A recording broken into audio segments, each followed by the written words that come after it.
শিক্ষিকা কল্পনা পালের প্রথম পরিবেশ বান্ধব শিক্ষামূলক শিশুতোষ ছড়ার বই ভোরের আলো প্রকাশিত হল মহাসমারোহে।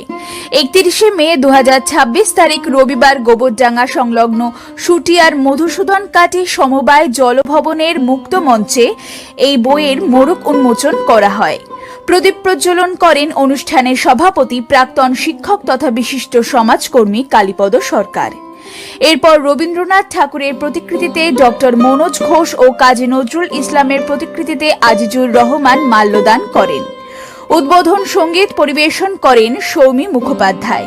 স্বাগত ভাষণ দেন কবি কল্পনা পাল।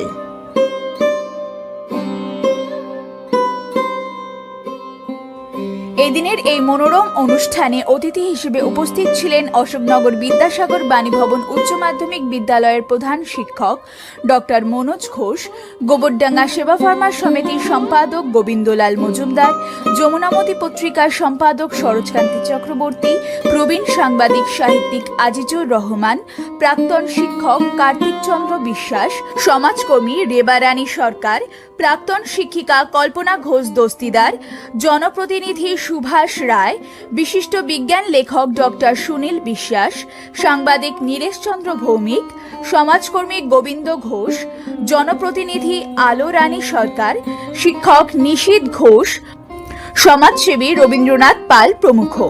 গোবরডাঙ্গা গবেষণা পরিষদের কর্ণধার দীপক কুমার দার শুভেচ্ছা বার্তা পাঠ করেন ডলি পান্ডে। এই অনুষ্ঠানে অনুরাগ সাহিত্য পত্রিকার পক্ষ থেকে কবি কল্পনা পালকে সংবর্ধনা জ্ঞাপন করা হয়।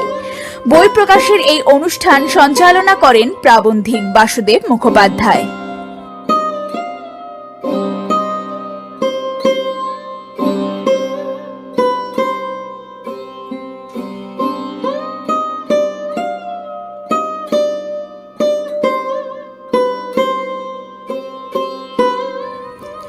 অনুষ্ঠানের দ্বিতীয় পর্বে শিশুশিল্পী অদ্রিজা সরকার, কোয়েল মল্লিক, স্নেহা রায় ও আরোহী ঘোষ মনোমুগ্ধকর নৃত্য পরিবেশন করে।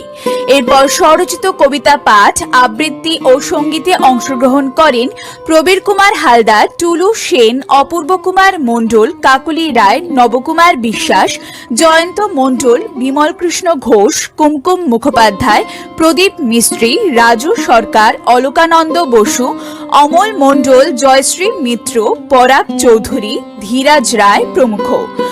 সবশেষে ধন্যবাদ সূচক বক্তব্য রাখেন অনুষ্ঠানের সভাপতি কালীপদ সরকার। এদিন এই পর্বের অনুষ্ঠান উপস্থাপন করেন গৌতম মণ্ডল। সুদিন গোলদারের রিপোর্ট, নিউজ প্রতিধ্বনি, উত্তর 24 পরগনা।